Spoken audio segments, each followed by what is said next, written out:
This podcast is brought to you by the Clare and Gilbert Valleys Council. Hello and welcome to another episode of the Clare Valley Podcast, bringing you all the latest news and views from the Clare and Gilbert Valleys Council over the past month. I'm your host, Annabelle Homer. It's budget time. Council is feverishly working away at the draft annual business plan and budget for the next financial year. There was a standard council meeting in April, followed by a special council meeting earlier this month, where councillors and administration have been working together on making changes to these documents. In a moment, we'll catch up with Council CEO Dr. Helen Macdonald about the budget, what's new, what are the big expenses, and are rate rises expected. Also, a new proposal or compromise for the Stanley Flat Code Amendment, proposed upgrades to the Quarry Hill Lookout, and questions raised over the quality of the materials when it comes to resheeting roads.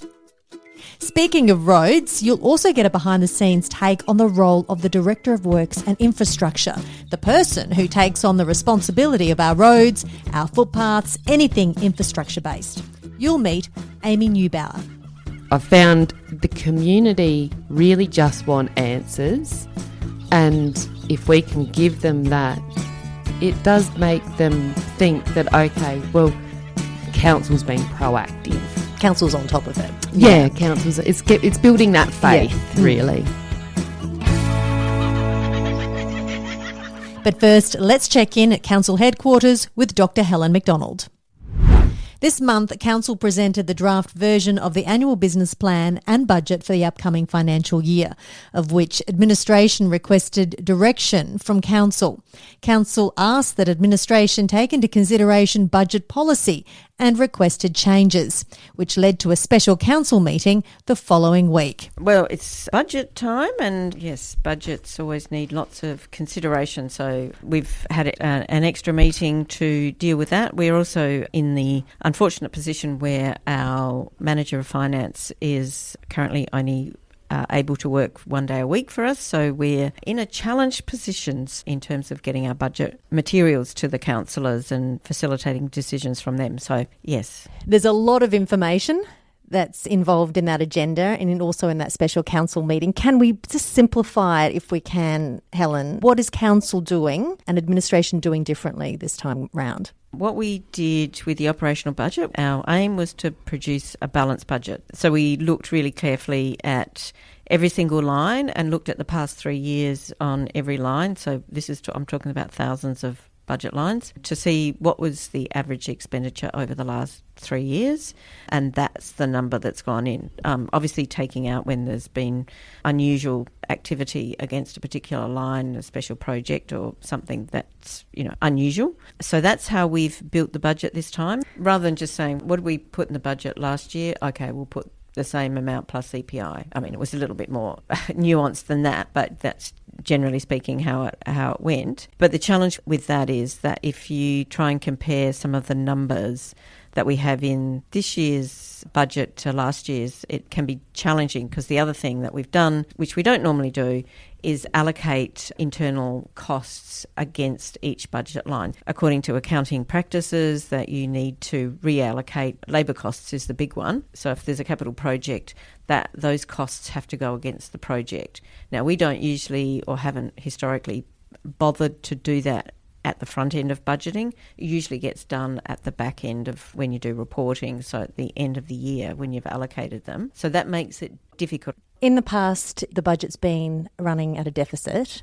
Yeah, so we've had a deficit for the last few years. What was the contributing factor to that? The main driver has been the investment that council made into, or the donation that it provided to the Clare Sports Club. Anytime we make a donation to a community group, the same happened when council decided to donate, I think it was best part of 90,000 to Manura's Centenary Park for some work they are doing to their club rooms. That all goes on the operational budget. So any donations council makes to community groups, it goes against the operational budget, and it usually sends us into deficit because we don't have that much wiggle room in the budget. And this draft budget, you're aiming for a balanced budget?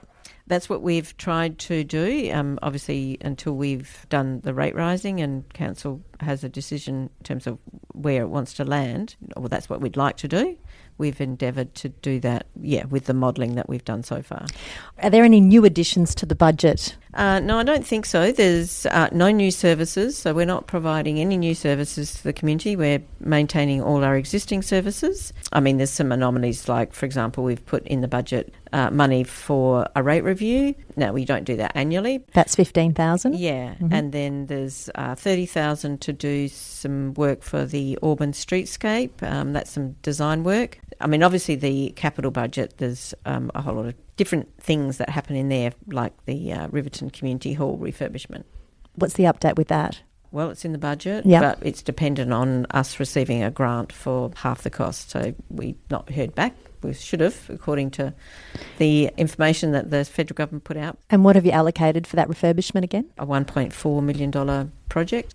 You talked about the rates. Has there been any decisions made or any modelling done on any proposed rate increases? Well, Council made a decision at the Special Council meeting last night for us to do some modelling on CPI, which is the March CPI, which is 4.3% plus growth. So that's growth in terms of what new properties, rateable properties, have, in addition to what we currently have come on into the market. Growth is not the fact that a vacant block has now got a house on it. So that's not how we determine growth. It's determined by subdivisions, essentially, would be the way in which it happens. We did do, for the Special Council meeting, we did do some modelling with, I think it was 5.4%. So we'll see where it lands at the end. We've still got a long way to go in terms of modelling, and I think Council's deciding, do they want to carry a small deficit, or do they want to carry a surplus, or do they want to have a balanced budget? Yeah. So if Council's not adding any new services, it's least justifiable to increase the rate so much. Is that right? Is that a simplified version? Yes and no. So, for example, if we're increasing our rates by CPI, March CPI 4.3% to cover future costs, if we hadn't increased the rates in the previous year by enough to cover the rise in costs, so most councils over the last 12 to 18 months have experienced increases in costs, particularly around construction and contractor costs, of anywhere between 15 and 20%. So when you're looking at cost increases like that, your CPI plus growth increase doesn't necessarily cut the mustard. So then you start looking at, well, what won't we do for the year? That's all the things you've got to juggle. Well, in reflection then, over the last financial year, has the council been able to manage their costs in regards to how much you raised in rates 12 months ago?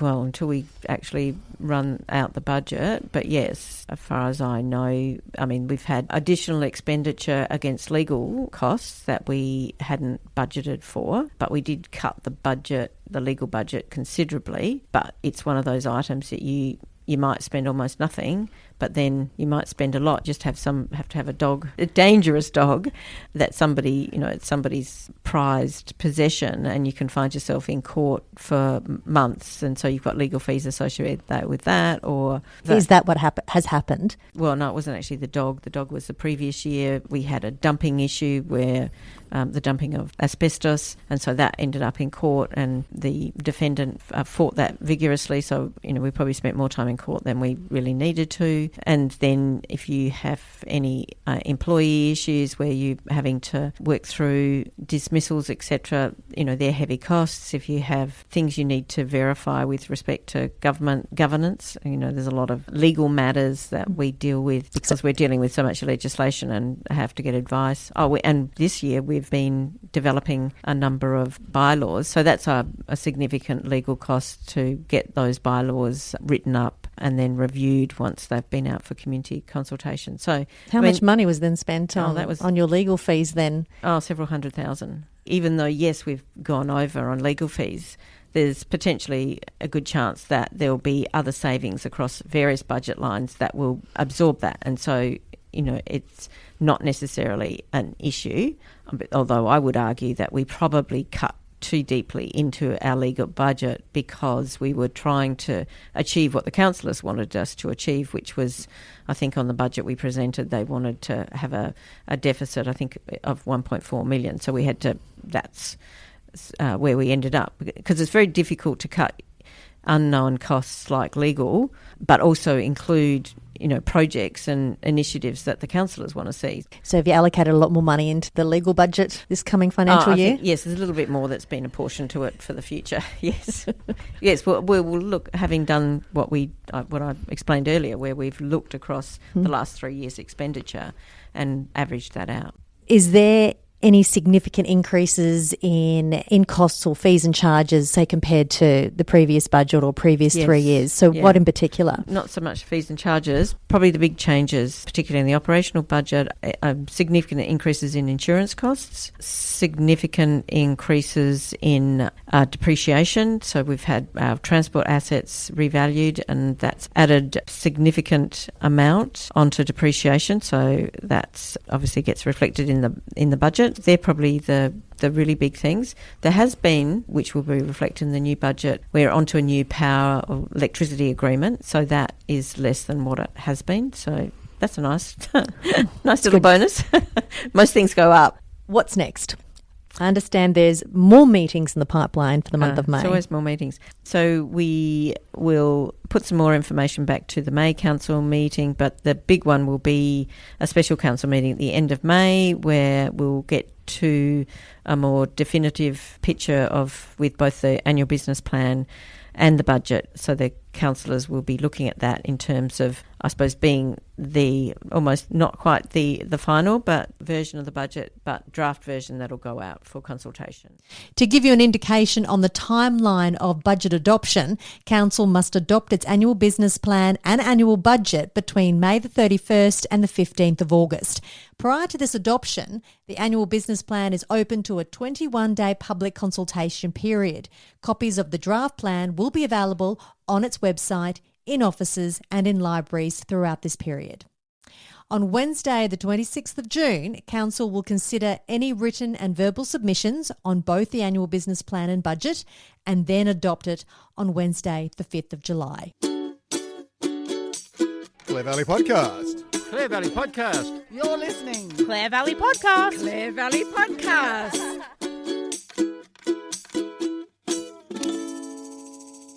Okay, on to other non-related budget topics discussed at the monthly council meeting in late April.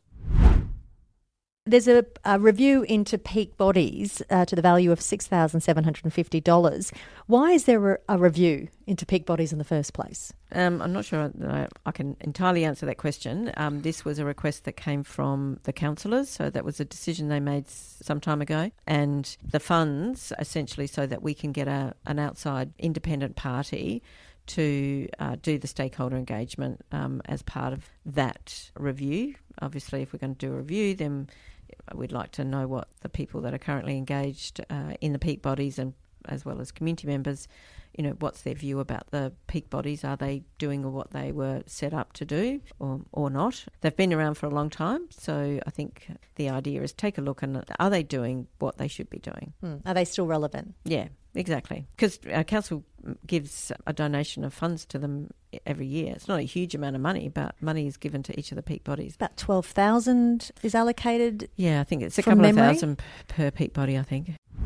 Is there an update on the Stanley Flat Code Amendment at this stage? A partial update. After the visit of the Department for Planning, the proponent for the Code Amendment have proposed a different allocation of lot sizes. So since there was a lot of negative response to what the Commission and the Minister had recommended, which was a large amount of 1,300 square metre blocks, and then when the department visited and saw really the location and the contour of the land that's to be developed isn't really necessarily the best place for the small kind of urban housing blocks, then so this is a compromise option that's going to be proposed to assuming there's support for it, but proposed to the Commission and Minister, which would have 8,000 square metre blocks on the perimeter, and then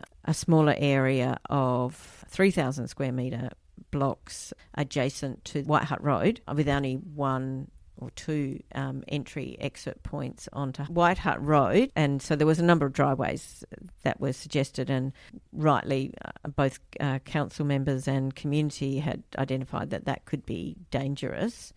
And so the proposal, so there was a concept map drawn up which showed where the 8,000 square metre blocks and the 3,000 square metre blocks plus a single road and entry exit into the whole development area. So that's what the compromise proposal is. The UPRS, who are working for the proponent of the code amendment, came and asked what was council's position. Council decided it didn't want to make a recommendation until it had heard from the community, because the community's been quite vocal. And so at the last council meeting, that was the resolution, and we're currently out with a survey of the sort of immediately impacted area, seeking feedback on this new concept.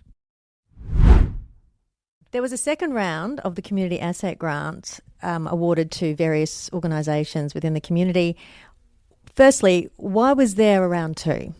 Well, there was a round two because in round one, not all the money that had been allocated in the budget was allocated to any groups. We just didn't have enough. And that was $14,000.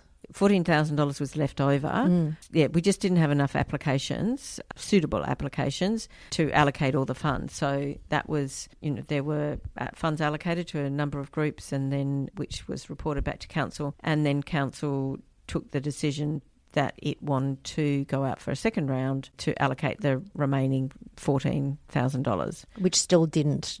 Which, still didn't get spent. Yeah. Yep. And this happened, there's kind of a bit of a cycle where we're talking about volunteer groups. It takes time for people to get projects organised and up and running. And we get a burst one year and you'll get a lot of applications and you're looking for more money, and then it will dwindle off, and then so it goes in cycles. This was one of the down years. Community groups that were awarded funds were Auburn Community Development Committee for a Memorial Place project in Centenary Park, the Manura Community Committee for a billiards room air conditioner. The Shoals Park in Riverton received funding for an additional picnic table and bench chairs, and Jingles Garden in Riverton for a replacement garden gazebo. Councillor Wilson pitched to have the Quarry Hill Lookout upgrade included in the upcoming budget at a cost of $65,000. The upgrade includes a shape, form and seal car park, 3-decked viewing platforms with signage boards, and an all-weather crushed rubble path walking trail. His request was not supported by council. No, it's actually, Councillor Wilson, it's a good idea. Council Laws did a visit up to Quarry Hill Lookout a few months ago. For those that went, he explained what he thought should happen to make it a much better location for visitors, so it would better show off. Like a tourist attraction, so tourists would actually go there. People go there, so he's comparing it to, this is how he argued for it, comparing it to what he's seen elsewhere, and in terms of, being an important tourist destination, in terms of, a place to go and spend a bit of time and understand the landscape therein, is to have a much better set of facilities there, a few more things to do, information boards, etc. So from a tourism point of view, it would be a good investment. I think it's just because we don't have a huge amount of surplus cash around, and we've got a lot of big projects and expensive projects that council needs to undertake, that it unfortunately didn't get any support. Speaking of Councillor Wilson, he asked a few questions at the end of the council meeting about the resheeting of roads and the quality of the upgrades of the roads. Is this a concern that you're getting from community members about the fact that we're seeing a lot more potholes even after a road has been resheeted, and it just doesn't seem that roads are standing the test of time? No, we haven't had a flurry of works requests. That's normally how we, or complaints about, depending on the season, we do get complaints about dust. But I can say that we, compared to the limestone coast, the road material in the Clare Valley is pretty ordinary. Some of it is extraordinarily bad. We stopped using those quarries, and it's bad because it's soft and creates excessive dust, but it doesn't last very long. But we don't use those quarries anymore. And it's a huge issue for all of local government is to continue to maintain the roads. You've got to have access to rubble. Now, there's only a finite amount of rubble on the planet, and that's suitable for road construction. So, and depending on where it's located, it can be very expensive. So you can go further afield and perhaps get better quality rubble, but the cost of transporting it may well outweigh, what extra life you might get out of having that better rubble. So it's a challenge to work out. And of course, unless you're actually going to buy rubble from a commercial pit, there's no way any other local neighbourhood councils are going to let you access or buy rubble from them, because everybody is on the same boat. We're scrambling to be protective of the resources that you have available. Where are you buying your rubble from? We don't buy it. We've got our own rubble pit. I mean, you pay royalties to the property owner whose property the quarry pit will be on. But we, at this point in time, we do or can buy material from Clare quarries. I mean, you could buy it much further afield, but you have to then pay for the cost of freight. And is it significantly... The cost of freight is huge? Is it worth doing that, or is it worth more upgrading the roads more often because you're using an inferior product? That's the equation you've got to work out. Are you going to spend more in transport for a product that may not last significantly longer? That's the equation you've got to work out. Helen Macdonald, busy lady, very busy time for council. Thank you very much for your time today, and I'm sure I'll catch up with you in a few more weeks when you have another meeting. Thank you. You're welcome.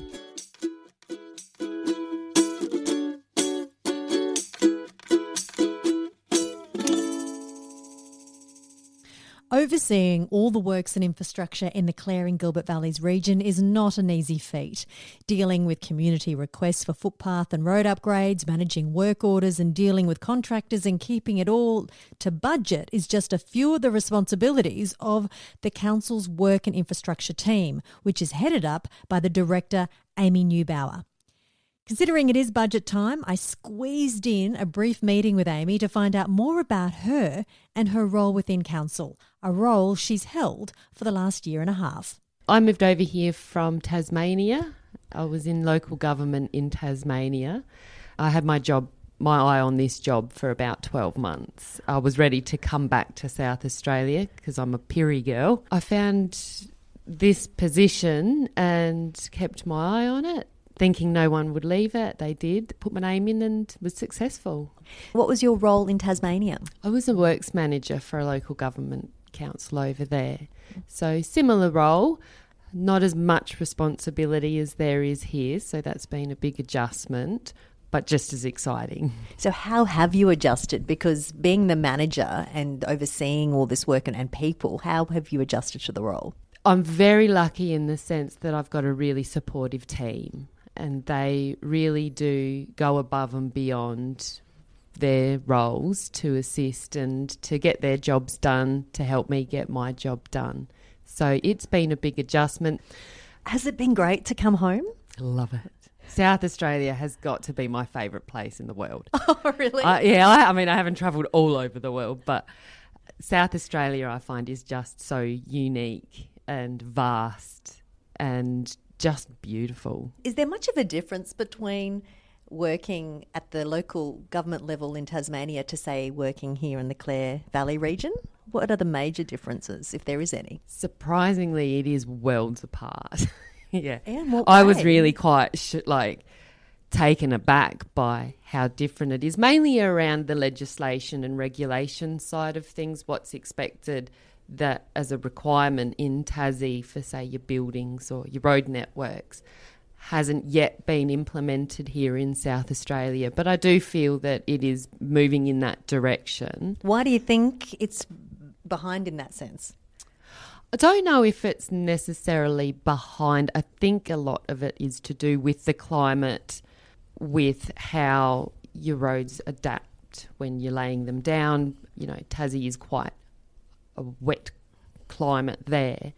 So it is important in Tasmania to make sure that you're doing your road inspections periodically and that you're reporting on them. And with South Australia, different soils, different climate, different road usage as well. We have the big wheat trucks and B doubles, which Tassie does as well, but carrying 2 different weight loads. So, they've got a lot of logging trucks over there. So the roads do hold up differently. And I suppose with the buildings as well, it's a lot of heritage buildings over in Tassie where they want to protect them, make sure that we are regulated here with when we're getting our fire equipment tested, emergency exits and everything like that. And I think it is also just from council to council how often they want to do condition inspections just to analyse the health of infrastructure. That's really dependent on the councils. So would you say that here in the Clare Valley region, it's not as regular?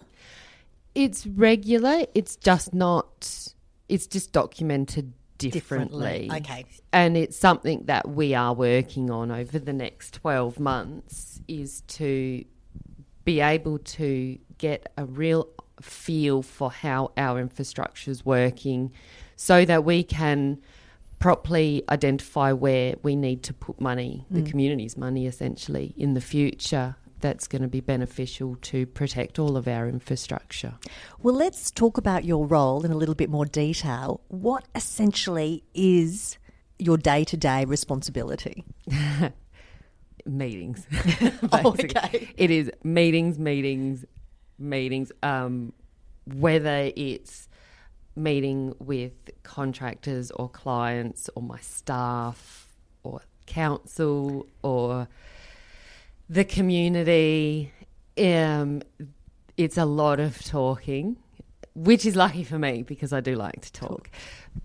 It's important to have these meetings though so that we can find out what the community is needing and deliver best what we can, and the only way we can do that is through information streams. So I do like to get out a fair bit and try and talk to the community when I can. There's a lot of work around strategy and controlling the budgets, managing staff.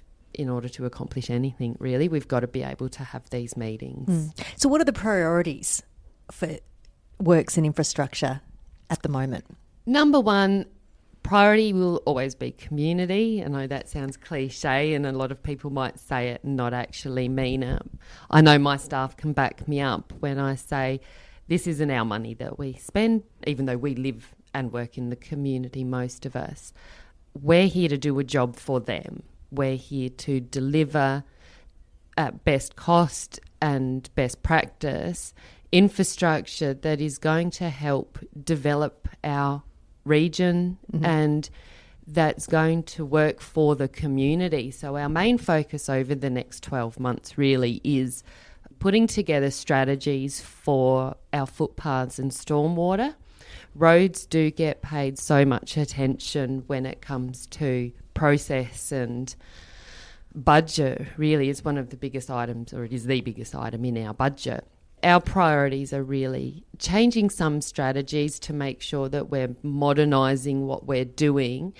The sealed roads rehabilitation and when we're profiling our roads, that's becoming a really big part of Australia's road network, how we rehabilitate our roads and recycle pavements, really. So we don't want to be the leaders of the way, but we certainly want to be a part of it. We are going through a process where we're inspecting our whole footpath network and identifying where we need extra footpaths. So say if there's a connector street coming onto one of the main roads that has no footpath on it, the goal over the next 10 years would be to make sure that the roads do have at least a footpath. In the beginning, we'll be focusing around the main streets, doctors' surgeries, schools, hospitals, to make sure that there's an ease of access to those facilities for everybody. And it does come down also into our disability access and inclusion plans. Can you practically tell me one particular priority that you're really focusing on for the next financial year? Is it the stormwater situation? Is that what one of the major priorities? It is. It will be our stormwater and our footpaths. That is a major priority of ours. Is that across not just Clare, that's Seven Hills? Whole region. Whole region. Yep, okay. right across the district. The first step really is to get out there and hit the pavement and see what the health of our footpath infrastructure and stormwater infrastructure is, and then put together the plan of how we're going to pay to get this done over how many years and the priorities. Your staff will be hitting the pavements, or will you be consulting with community saying, okay, you tell us where there needs to be a footpath? How will it work? We do want to take some of the pressure off of the community. We do get a lot of customer requests through. And with the team getting out into the community and conducting these inspections ourselves and logging these defects through work orders and schedules, that will allow us to take that pressure off of the community and actually be able to give them some answers. So when they call up and say, my footpath's broken, the goal is to be able to say to them that we know, we are aware of it, and here's a time frame for you. I could be wrong, but I hope that I've found the community really just want answers, and if we can give them that, it does make them think that, okay, well, council's being proactive. Yeah. Council's on top of it. Yeah, council's, it's building that faith, really. What's it like being in this role in a regional or a small community? Do you get hit up at the local hotel saying, okay, what's going on with this footpath or what's going on with this road on a personal front? Absolutely. Actually, initially in the beginning when we moved here, I was going to tell fibs and say I worked at Woolworths because I'd heard rumours that you can get approached while you're out. Luckily, the community is quite understanding, and that they do respect if you're out with your family, there's a time and a place. I always carry a business card. I'm usually always happy to talk to people outside of work hours. That's part of the job. But I do always make sure that I have business cards with me if I am, committed to an event or something like that with my family. And I think people would respect that. Absolutely. Definitely. What are the most challenging aspects of the role? The aspect I do find most challenging is the constraints of not always being able to give the community what they want. I find that quite difficult. I don't like disappointing people. It's such a lovely community, and it's home to such a diverse and genuine population who all have different wants and needs. And they have an expectation of council as well, and those expectations are all different. The challenge is trying to find that balance of identifying those needs and implementing them into such a way that can benefit the whole community, even though it might be one person asking for something, in order to meet those expectations. That's easier said than done. Yeah, it's great to say, not easy to do. No, I can't imagine. Well, Amy, thank you so much for sharing. Thank you. Or giving us an insight into what the Director of Works and Infrastructure does. Thank you very much. And that's a wrap of this latest episode. If you have an event or an issue or a person that's worth being recognised on this podcast, don't hesitate to let me know. For all the latest council news, of course, you can head to the council website and any of their social media pages on Facebook and Instagram. This podcast is brought to you by the Clare and Gilbert Valleys Council. I'm Annabelle Homer. I'll catch you next time.